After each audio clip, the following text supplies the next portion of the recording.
Okay, so we have quite a few of us here already, so I think we will start. Firstly, welcome and thank you for coming along to Social Media, New Opportunities and Challenges. I'm Amy, I'll introduce myself in a bit, and let's get right into some housekeeping to begin with. So, firstly, you have access to the chat as well as a Q&A. If you have any questions, we'll be happy to answer them at the end, but please ask at any point if there's anything you would like to know. You'll see now that automatically translated captions are now available. So while I will be speaking in English and only English, you can see here that if you click on the captions button at the bottom of your screen, you'll be able to translate the automatic captions to the language of your choice. These are very much new, and we're testing this technology to see how it works. So let us know if you have any problems with it or if it was particularly good for you. This webinar is also being recorded and the materials will be available very shortly afterwards and in our newsletter that goes out tomorrow. And with that, we will begin. So what are we going to talk about today?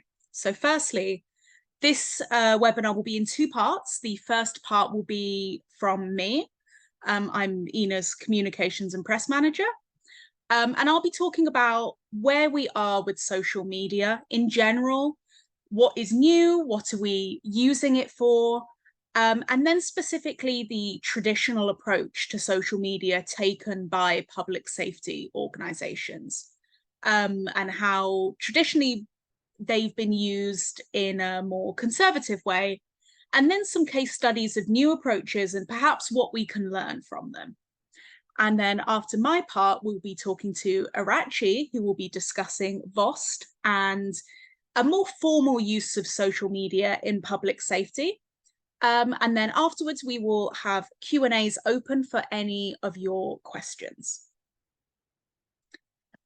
So to begin with, hello. You may know me, you may have met me before. I am Amy Leet.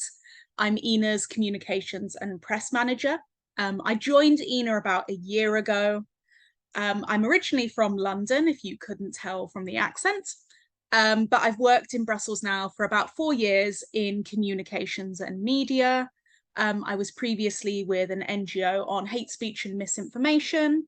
I've worked before that at the United Nations Commission for Refugees.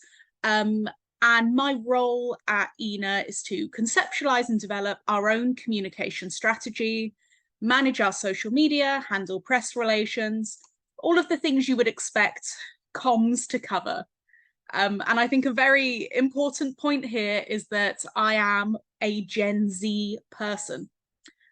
Yes, we are evolving, we are entering the workplace. Do not be afraid, but indeed, you can see me here at my desk in the EENA office, working hard on any of our communications that we do and you may have seen. So we're going to start with a quiz. Now I'm going to try and launch a poll here. Hopefully it works for you. So I have 3 questions here and I'm hoping that some of you are going to be able to answer. I will let you know, otherwise we can revert back to the PowerPoint. I have a backup in place just in case. So can we all see the poll that has been launched? I can, but I cannot access it. Oh no, okay. It says hosts and panelists cannot vote, but the rest can. Oh, maybe it's just you that's banned Arachi and everyone else can give some answers. So let me know if anyone has any problems with that. I see some answers coming in.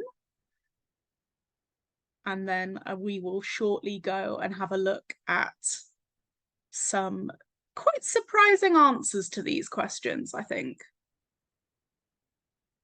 Okay, I'll just wait an extra 30 seconds.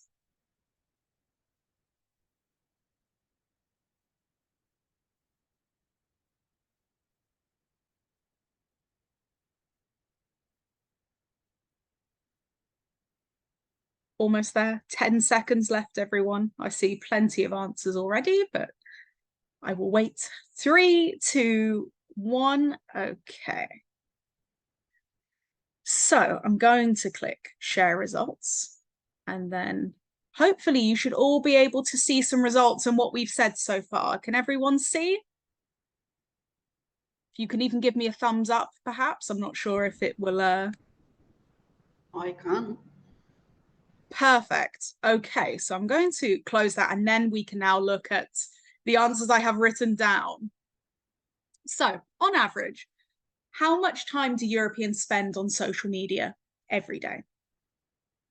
The answer to that is 1 hour and 15 minutes, almost an entire film's length we spend on social media, on our phones, on our laptops, just looking at social media. A second is, I see a shocked reaction there. I know I was quite shocked too, especially for me. I thought it would be a bit higher. On average, how many social media accounts do Gen Z and millennials have? So under 40s, really. Now, the answer to that is 8.5 accounts on average. So we're not just present a lot of time, we're present everywhere. Now, this is the most shocking reaction. I see another shocked reaction. This question is the one that I think surprised me most. What percentage of the world owns a smartphone? It's 85.95%. 6.92 billion of us have a smartphone and therefore access to social media. So what does this mean? You know, we can look at these figures all day long, but what can we take from this? And that is that we are more connected than ever. Our lives are global in a way that they never have been before. I can instantly contact a friend in India who can reach out to a person in Canada who can post on a forum asking for advice from someone from Mexico. We no longer have the barriers that we used to traditionally. And so information has become global. And it might seem obvious to state it, but a huge amount of information and how we now see the world comes from social media. And that isn't necessarily the most truthful things. It is based on human experience and perspective. So if someone has a bad experience with a company, they can write whatever they like online, and you might find that it goes around the world. And like it says on the last point, a huge amount of people can comment on that, and they can share information, and they can reshare other people's perspectives and viewpoints. And you can find that public opinion is very much swayed by the fact that we are globally able to share our opinions. So the traditional approach to social media by public safety organizations really reflects these fears. And that is basically, don't do it. So previously, you found that a lot of emergency services staff are discouraged from having social media. They're discouraged from speaking about their jobs. And in some cases, as you can see in the headline below, you find people even say that it can destroy your career. It can destroy your working reputation. And this has been the traditional approach. I think many of you who work in a public safety organization will be familiar with this viewpoint that the best thing to say is nothing at all. So really, there are pros and cons to this. So the first thing we can really say is that, yeah, you know, it's very much the idea that if you have no accounts and no place to say anything bad, then bad things won't happen. It's a kind of a form of reputation protection. And that's understandable, you know, especially if you work for a very large national healthcare system, for example. You're not going to be able to control the account of every single employee. You may find that people post things that are inappropriate. We are all human. And of course, like I mentioned before, with the ability to simply share your opinion on anything, you may find that there are personal accounts of people that work in emergency services who get backlash for things. And there's not a great deal you can do to stop that, except for, of course, say, okay, no social media on the smartphone of serving officers. That is one solution to that. However, there is a certain trend now, as we mentioned, that 85% of people have smartphones. The average under 40 has 8.5 social media accounts each. And really, there's that kind of idea that it's inevitable people will be on social media now.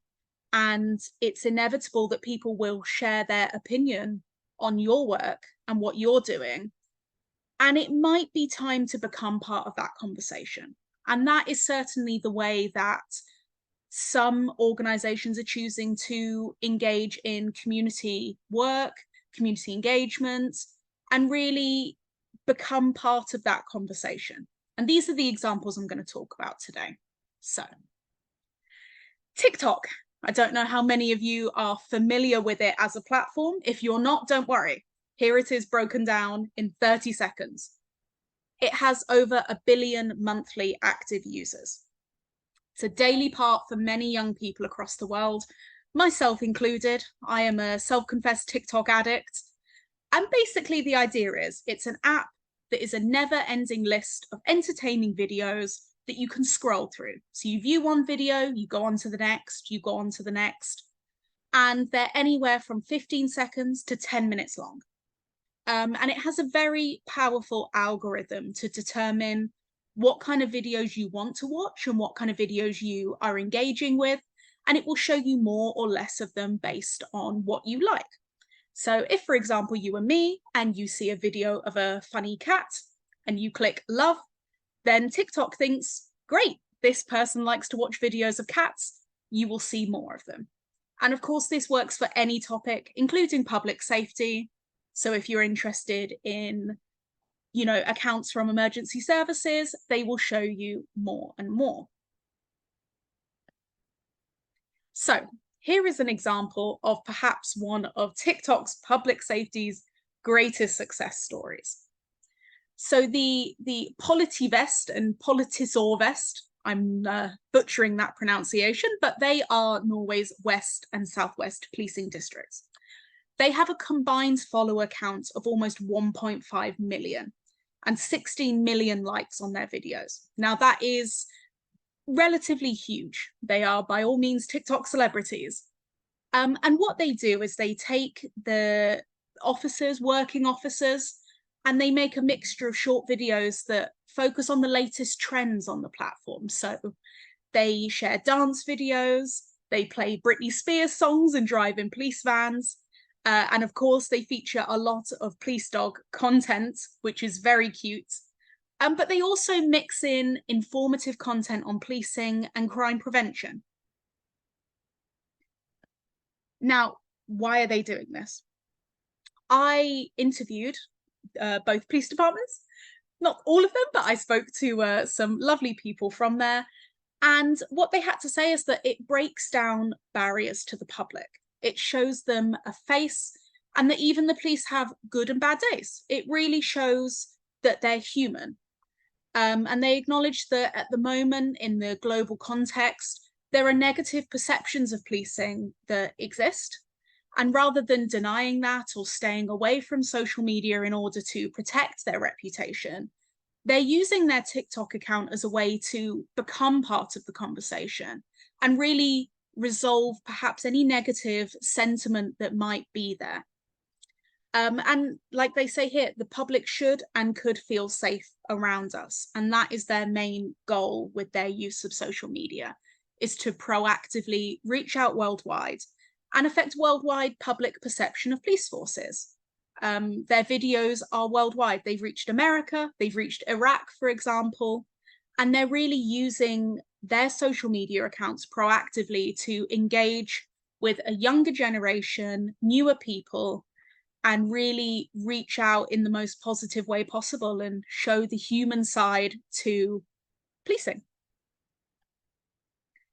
So here's another example from a fire perspective. So Jason Patton of the Fire Department Chronicles, he's a Florida-based firefighter, a paramedic, and a comedian. He himself has 2.1 million followers and over 61 million likes. And what he does is he informs the public on what to do in an emergency. So how to perform CPR, what to do with kitchen fires, and shares, for example, the day in the life of a firefighter with humor mixed in to really not only inform but entertain at the same time. So as much as I wanted to show it here, unfortunately, it will not work within the presentation, but he, for example, has published a video on how to use an AED. And what it does is it combats myths and misinformation about what happens when you use an AED. So, for example, some people might say, oh, but the public can't use an AED. You have to wait for the emergency services. And in his videos, he explains that this isn't true, but he does it in a really humorous way. So you don't feel like you're in a lesson, you feel like you're watching something entertaining, and it just so happens you leave that video knowing a bit more. And so I interviewed him too, and he said that there's so many public misconceptions about emergency services. And a lot of people believe that, for example, when you call 911, 112, 999, 000, that you choose the calls you take. And his videos dispel these myths and they help responders through a more informed public. I really like to think that every person that knows a little bit more about what to do in an emergency is reducing the stress and burden on emergency lines and on emergency organizations. So what can we learn from these examples? What can we take away? So I think no matter whether you are a private company, you work as an emergency service staff, you're often seen uniform or company first. You're seen as a job before you're seen as an individual. But these cases really show that showing the humans behind the job allows the public to see the person. And that helps improve offline conversations because there's a certain amount of empathy that people will give when they recognize there is a person behind that job or that uniform. And it humanizes staff, it includes the community, and it encourages conversation. And I think a huge part is that it tackles misinformation. No matter where you've come from, I think everyone here knows that our shared goal is to save lives. And while the most obvious way of doing that is by literally attending emergency call-outs, social media can be an incredible tool for prevention, from how to use an AED to how to put out a kitchen fire. How well the public is informed has a direct impact on the number of accidents avoided. And of course, inevitably, that saves lives. But there are also some really unexpected benefits. For example, staffing. We are in or coming out of, hopefully, the Great Resignation. Staffing levels are at crisis point for a lot of PSAPs and private organizations worldwide. But social media can really recruit a whole new generation of emergency responders and public safety experts. So, for example, I interviewed a lovely paramedical Kayla who works as an EMS educator and also has a TikTok account. And she said that a lot of people have asked her about getting into the profession and how she didn't realize people wanted to know more. And now she goes to high schools and education centers to raise awareness of emergency services. But she knows now the questions that people want answered and what might encourage people to pursue a path in emergency services.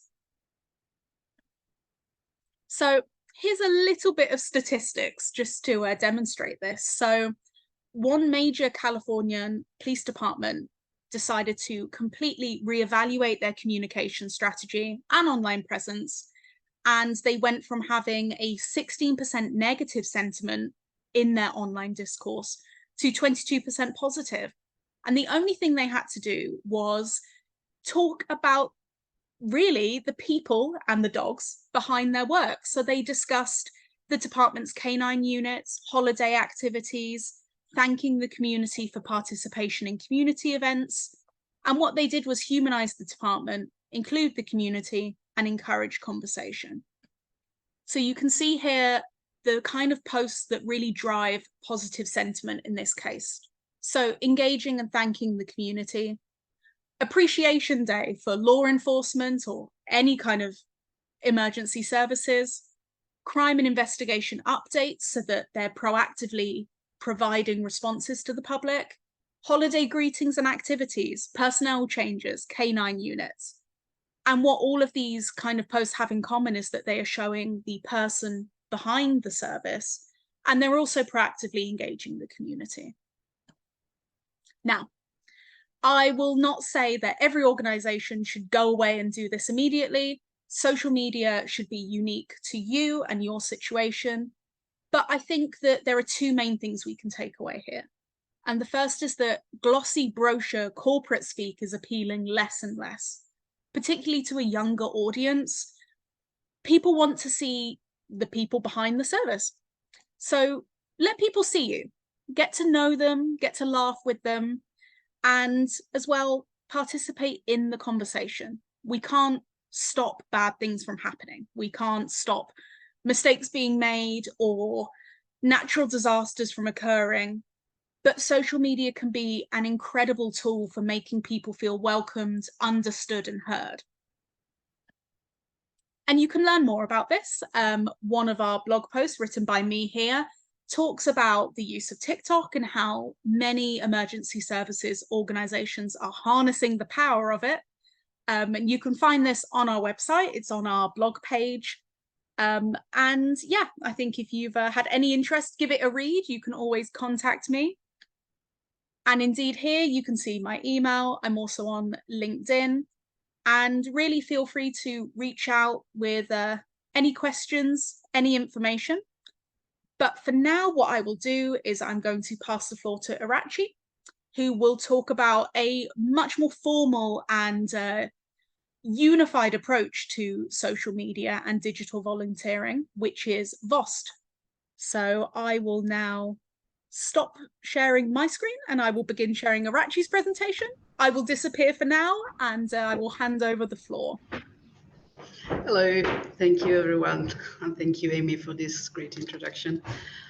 I don't know, I'm not seeing the slides yet, so I don't know if anyone else is seeing them. I do see my slides be able already. To see them now. Yeah. So basically my hopefully 10-minute presentation will be about what social media in public safety means for virtual operation support teams from the perspective of the VOST Europe umbrella organization, which is the kind of federation in Europe. So if you go to the next slide, please.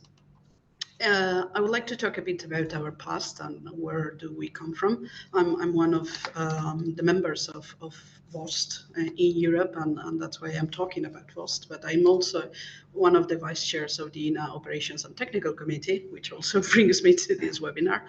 So the concept of virtual operation support teams, that's the T, where the T stands for, was created in the US in 2011 by Scott Reuter and Jeff Phillips.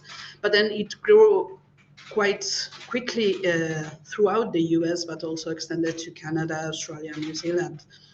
In 2012, it was born in Spain as well, VOST Spain. It was originated from Madrid mostly, and then expanded to all the regions and nationally. And 2013 brought the French version of VOST, but being French, they decided to change the name to Visolve, which is French version of VOST, basically. I'm not going to say it now.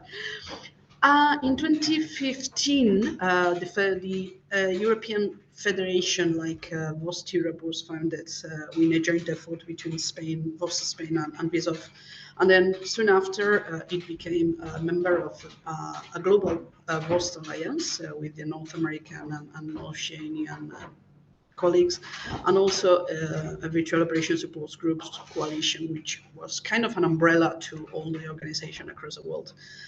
In 2017, we saw the emergence of VOST Germany, and they soon became part of the Ministry of Interior. In fact, with the I'm not going to say it in German, but THW, which is the kind of the civil protection organization, which is part of the Ministry of Interior in Germany nationally.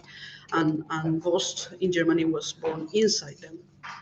VOST Portugal was born in 2018. VOST Slovakia was born in 2020. And in all these years, there's been an emergence also of VOST teams in Central and Latin and Central and South America. But as of 2020, in fact, the only active VOST teams were mainly the European ones and the Central and South American ones. Kind of the US ones and Oceania ones stopped working because they were no longer needed. The organizations in their countries had learned how to be present in social media, how to have a good reputation in social media. So kind of they stopped being active and in a sense they became active in other fields, in other ways of working, and there were also other organizations that were doing the same work. So instead of duplicating things, they came together.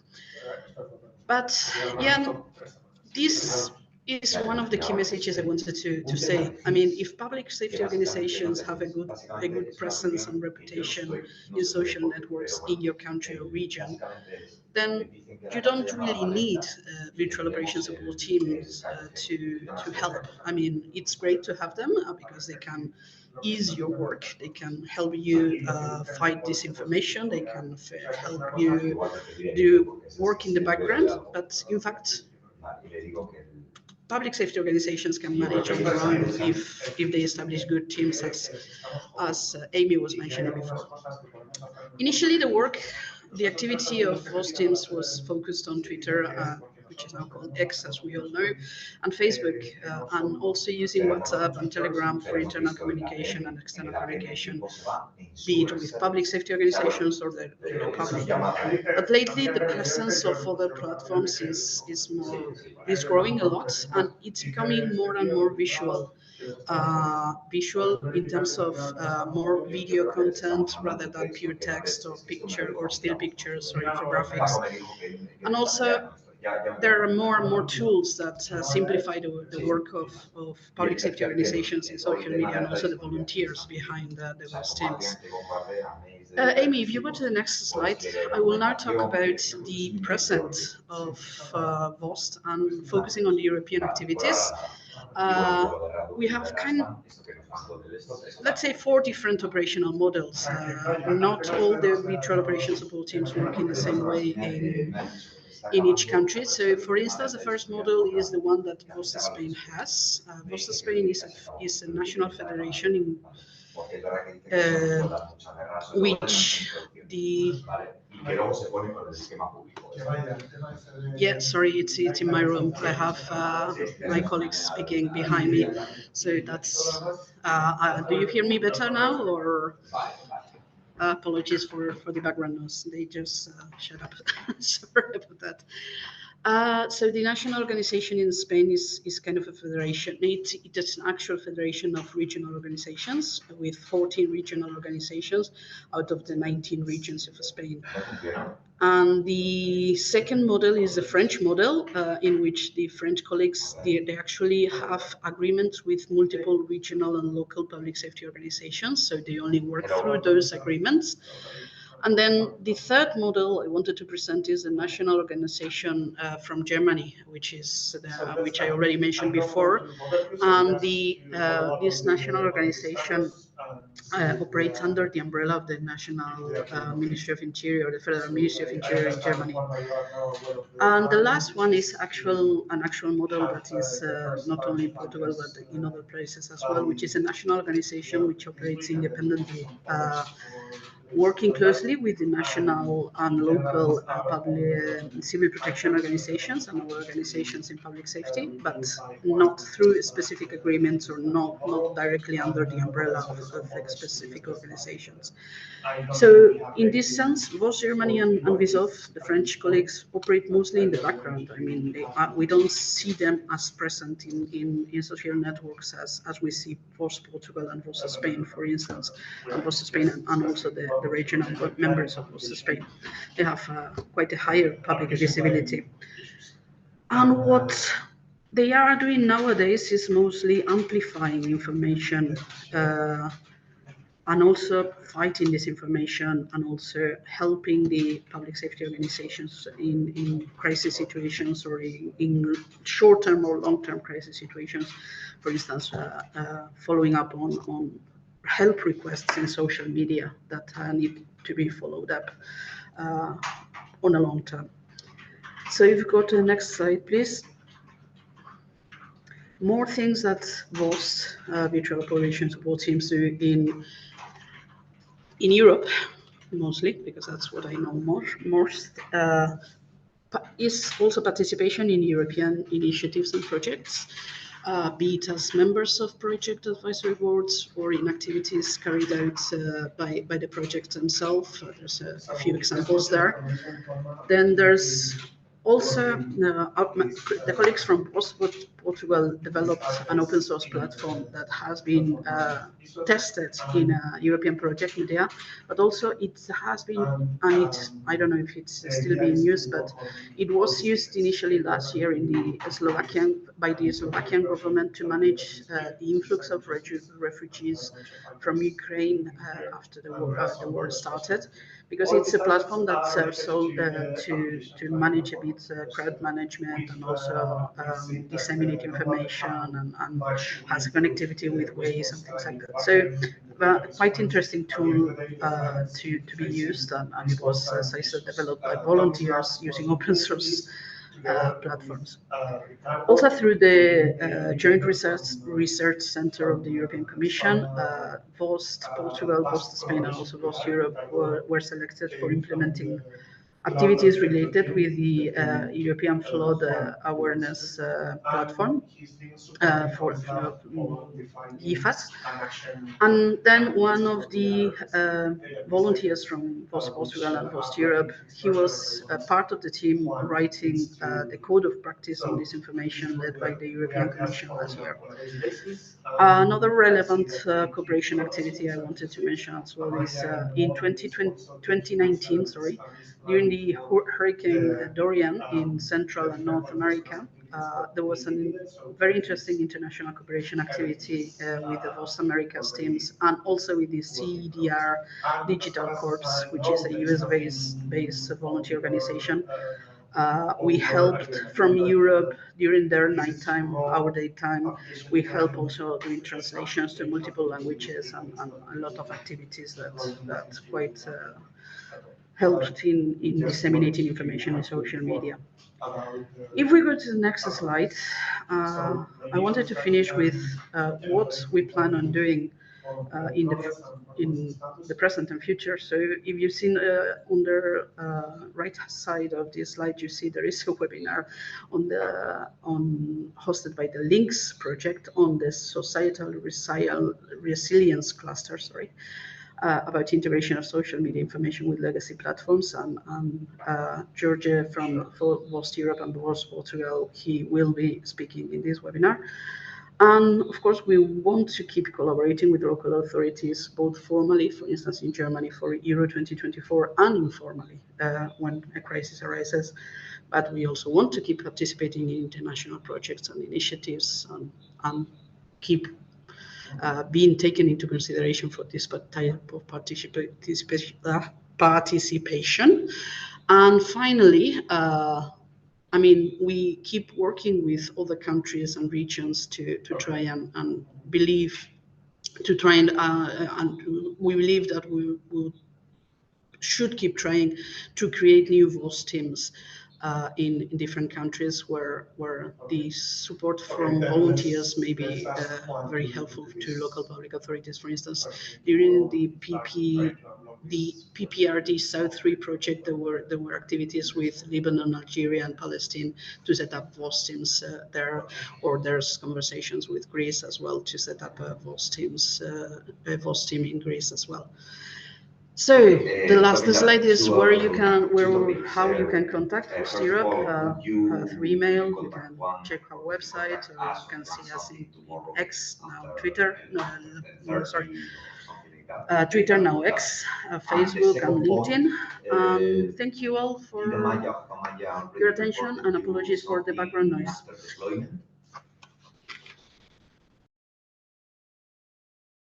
Thank you so much, Irachi, for your presentation. So I think just to finish off, if anyone has any last questions to ask or anything else they would like to know, please say it now or forever hold your peace.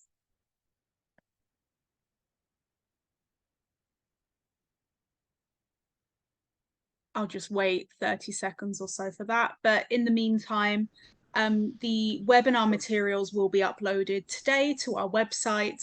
And in there, you'll be able to find our presentations as well as our contact information for any further questions you may have.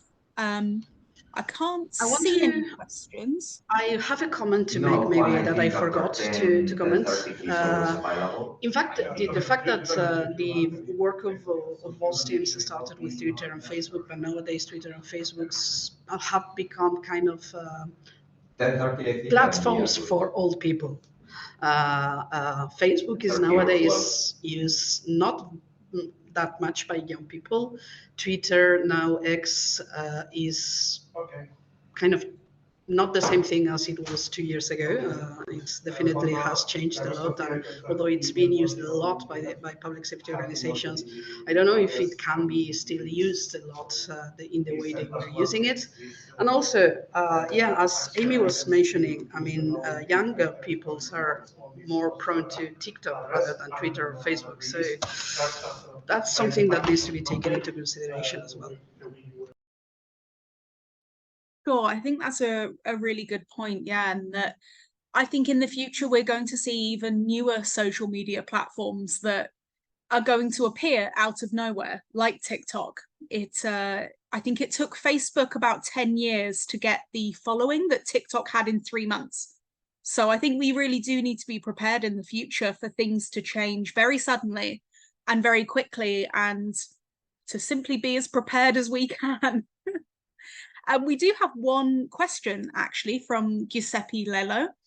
And this is really for you, Irachi. So, are there countries whose civil protection agencies use data from social media as an additional information layer?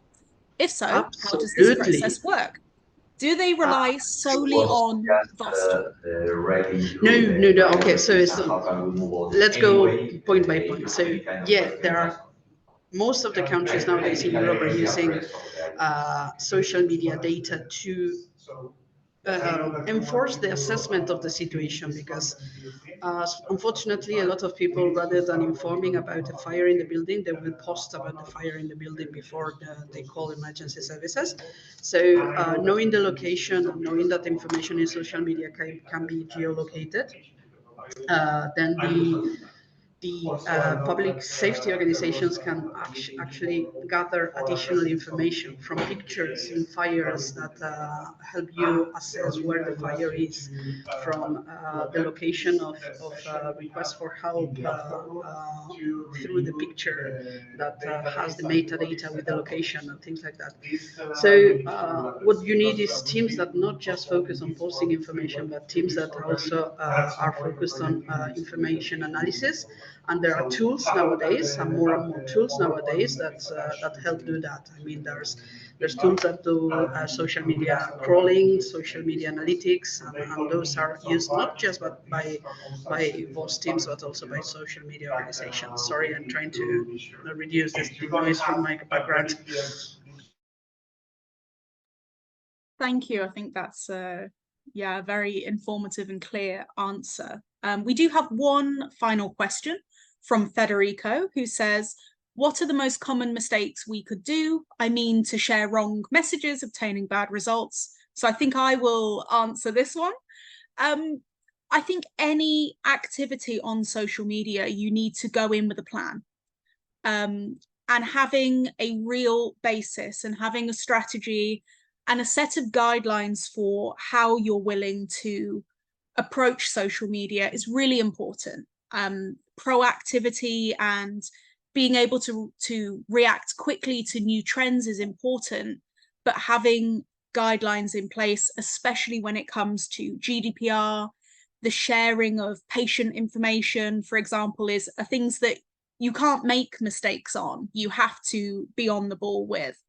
So I would say definitely approach things with a real clear guideline on how you would like your social media to be, what you're willing to share, what you aren't, and what your goal is as an organization. And from there, you can begin to build the actual posts, knowing you have a really strong framework in the background to begin with. And I think this is how a lot of large, major organizations, national healthcare systems do approach social media nowadays.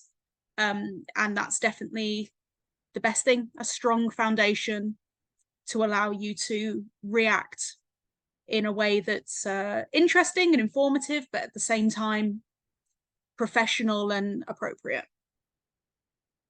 So I don't know if we have any other questions. If we don't, then that will be the end of our webinar. I'd like to thank everyone for attending and Arachi for your very informative presentation. And I hope everyone has a lovely rest of the day and week, and I'm sure you'll hear from us soon. Okay, thank you everyone. Take care.